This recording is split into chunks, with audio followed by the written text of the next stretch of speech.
Huyu, and I'm glad that Governor Kibwana umekuja kumzika huyu, because I'm going to tell you how this gentleman has suffered under Makueni care, this one. And you want to become a president, together with the deputy president. Since mnataka kuwa president, nikubalieni niwaambie what the kind of country we want. Sisi vijana. Huyu, wakati ugonjwa umemzidi, the first thing that we as a family ended up suffering, Deputy President, is that we ended up chopping off his leg.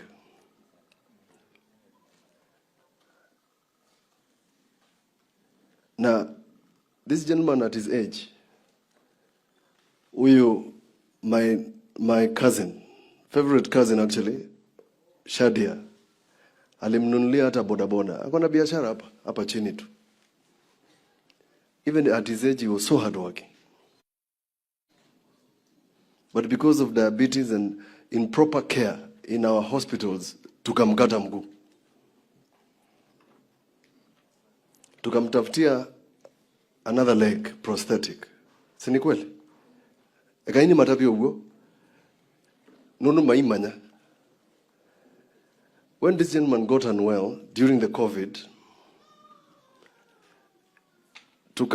as a family discuss, tukasema asiende Machakos ama Nairobi because of COVID. Tukamtafutia daktari hapa Kikema. The stroke that you see in the urology, aliipata hapa. Na hao watu wakikima hapa wakamdischarge, tukampeleka Machakos. So Kibwana, I'm telling you, as we bury our relative, that your care, medical care has failed. And it is failing us. Hao watu hawana dawa pale Kikima. Ina kengana? Yes. We are ukawe. Ukienda wote, kutibiwa, unaambiwa ukapigwe picha, Doctors Plaza, pale kando. Na yet we have MRIs and scans pale ndani. Mwendo wiba. I have only one uncle left. That is the gentleman, that one, the brother of my father, that one. The pain of taking this man to do dialysis in Machakos twice a week during COVID bothers me so much. Why? He can't get medical care in Makueni. Na mimi ndio senator. Musiniangalie tu vibaya hivyo. Wewe Victor unaniangalia vibaya namna hiyo. This is your government. Sasa, how is that? Doctors have gone on strike. Deputy President, we are going to bury many more people. And let me tell you, Deputy President, I represented you when I was a young man, 23 years old. Watu hawajui, wanatembea na wewe hawajui. You called me a greenhorn. Na nikakutetea kwa mjumbe ukamaliza. Together with others, kina Muturi. When you were in Kano. If this man, who is my uncle, was here, he would have spoken the truth. Kibwana, your medical care has failed. We cannot entrust you with our relatives. Simple.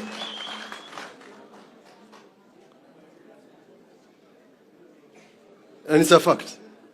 Naembwa uwo okatwika kana nundu na neno uwo nitwika andika atwika governor.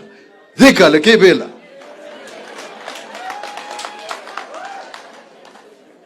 Ona undu wewe muthama iweta ambosie wiane wako palana soba cia mbesa ta mbesa ni usiokapo netikila kila ciana mea kindu kindi kithuku ngaumangwa kwa mitandaoni enda imunume pepo mbaya ukuona uni thatite muno piu. Because if we had good medical care, I would not have lost an uncle who I loved so much, who brought up my mother.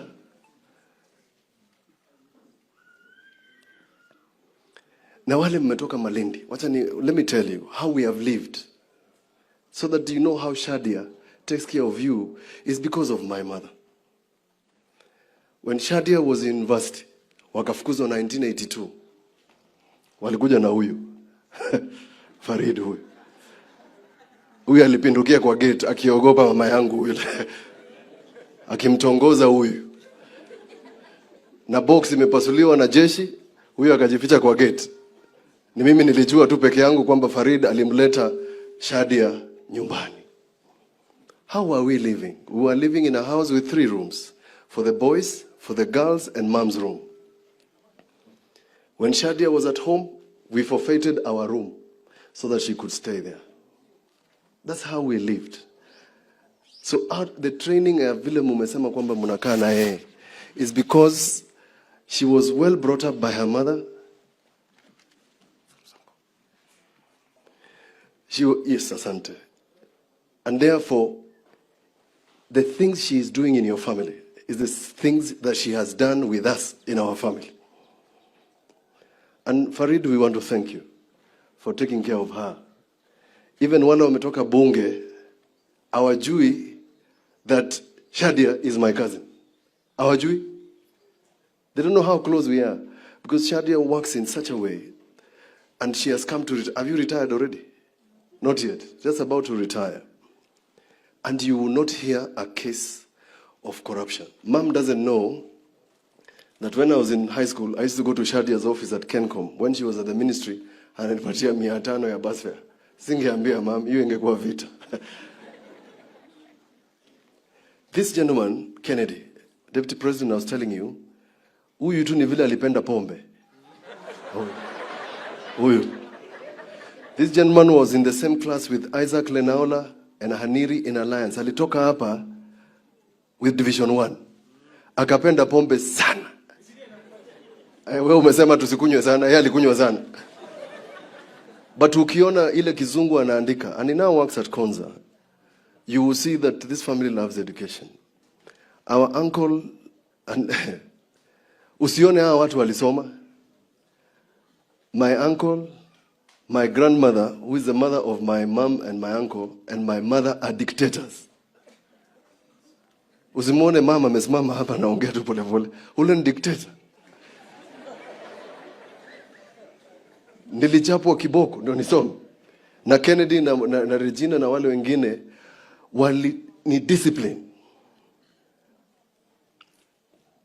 And therefore to my cousins na wale wengine, you have a good example. Mom has now been left alone. No mother, no father, no brother. Ameachwa na nyinyi. Would you be good enough to give her an additional life to my mom? She's the only one. Nyinyi na mimi tumeachwa na yeye. And let's remember what we used to do. In December, in the 80s, tulikuwa naitwa na my grandmother. Nikwambia she was a dictator. Alikuwa anaishi mahali panaitwa Mwea, Mlolongo uko chini. Na natuita Christmas, sisi wote. Na watu wote walikuwa wanashuka wanaenda huko. That's called dictatorship. Kwa sababu nyinyi wote mlikuwa nakuja. Kennedy, my cousin, used to come with a 3-liter jerrycan ya ile kitu anapenda kukunywa. Na during the ceremony Christmas ilikuwa nampita kwa sababu alikuwa analala chini ya granary. Huyu Kennedy huyu. But he has now reformed and we love him that way. We recently lost a gentleman called Gift. Gift is the son of Kennedy and Munini's brother. We buried him on 24th. Even my own uncle could not attend because he was in hospital. So, hata tukiongea, we are so bereaved as a family. Muendelee kutuombea na muendelee kuombea mom. And please take care of mom. Please. So, bei asiyama itumatiele. Na ndeto nzeo. Sinduila itwa na sesio onde ambai kulwa isio. Asia kindukila ukwiwa ngone. Ukakiwa munango wa leo sobia seya. And Governor, thank you for the things that you did to mom. Because your predecessor, is the one who owns those flats. Ambazo zilikuwa nataka, the intention, Governor, was to actually chase my mother out of that property. That was actually the intention. Asante sana, Governor. Deputy President, I want to tell you something about this road. Huyu kijana anajitanga senator, huyu amevaa ile kofia nyekundu. He says he's my shadow. I have allowed him to be my shadow, but he can't. Hii barabara hii ambaye amezungumzia was supposed to be done by a company, na mlikuja mkaifungua at a place called Kisau, mkiitisha kura with the president. Mkapatia kampuni inaitwa Civicon ya mabwenyenye. Mkawapatia 1.2 billion shillings ili washinda kujenga. We are to ask the MCA, mimi mwenyewe, atutengenezee barabara ili wageni wetu wasikwame. By the way, some of the things that we have to face are very embarrassing. That tunatengenezewa mabarabara when we are burying relatives. Now, Civicon went and looked for a company called Shegley. I know you know Shegley, Deputy President, kwa sababu wanatengeneza barabara kwako. Na wanatengeneza barabara kwa Matiang'i. They are owed 2 billion by the Jubilee government. That's why we have no road. Na wewe ndio tutakuuliza, wewe ndio Deputy President. You are equally responsible. This road is only 68 kilometers. And let me tell you, Deputy President, mnaweza kuangalia hawa watu, mkaona ni kama watu ambao hawana njia ya economy. We have 8 coffee factories hapa tu in this village. 8. Watu wanadhulumiwa tu na makatelo hapa. Wewe governor unafikiria kuna cartel kwako Nairobi? Hapa kunao makatelo.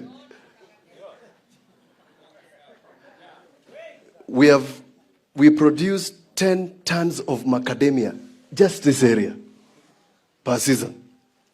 But these people cannot get their produce because nyinyi serikali ya Jubilee mumetunyima barabara. Acha nikuambie, nobody will tell you. Imekuwa handshake, eh? Kuna farmers wa maziwa. Huyu amesema MCA. They are owed 5 million shillings by the county government of Makueni. Wanaumia tu, wanadhulumiwa tu na makatelo hapa. It's sad. All we need as a community, Deputy President, as you ask for presidency, na watu watakuitisha chochote, wanataka access to markets. Sisi, we are hardworking, hatutaki handouts.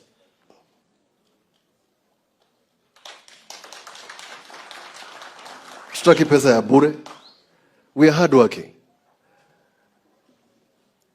And this place is fertile. We can produce more. And every government, since Jomo Kenyatta has denied us roads, nili mtu kanyagie chini.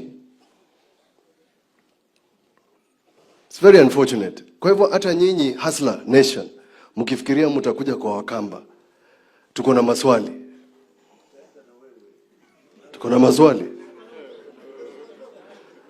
Na mtaniita kama mjajibu hayo maswali.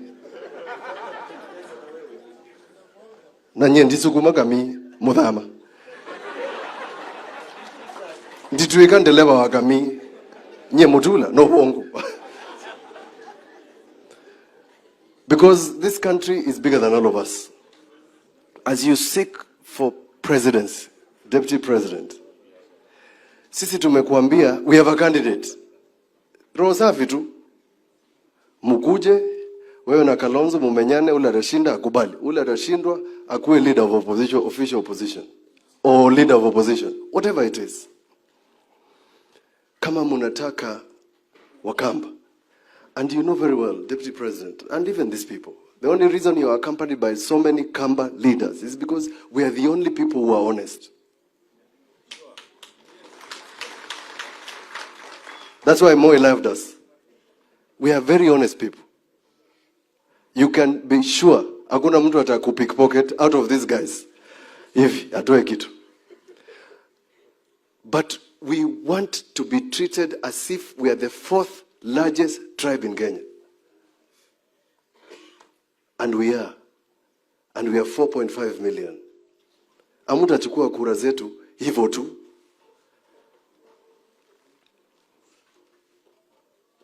To the family, nimetumiwa message nikiwa hapa na the party leader of Wiper, Stephen Kalonzo Musyoka, ako huko kwa Musalia, amesema pole zake. Iwaimu ya kiagisi. Kuna barua nimepatiwa hapa. Where is that letter? No, not that one. What's that? It's the same one. There's a letter I've been given to give to you, but since I have to tell you, please forgive the people of Otaangwa for writing letters while you are here. Please. Hiyo si tabia yetu na si tabia yangu. Lakini since wameandika, and the chair of the school, that's a letter, yes, with Farouk. Wametaka, is it 4 classes or 3? 5. In honor of you coming to bury our uncle. Hizo pesa za mahasla, mtuachie zingine hapa zijenge hizo madarasa hapa.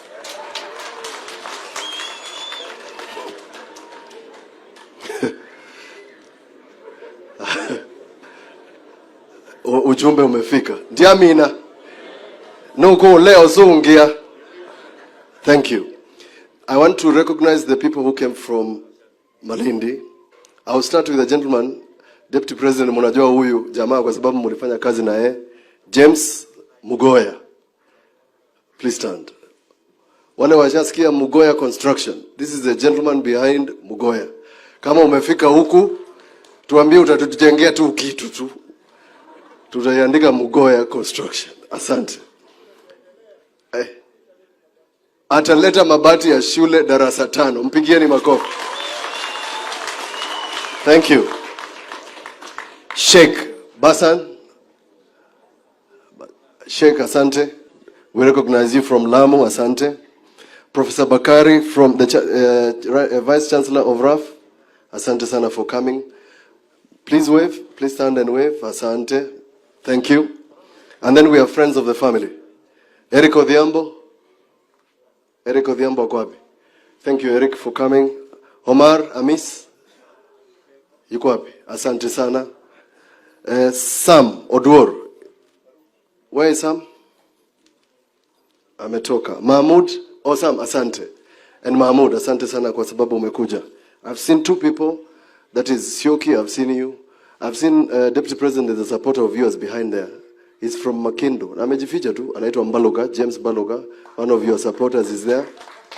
The Hustlers Nation is big. Tuko na watu Makindo. Kuna mwingine mwalimu ambaye ni rafiki yetu, Mheshimiwa Kithuku. We see your presence, asante, because umekuja kutufariji. Mungu awabariki.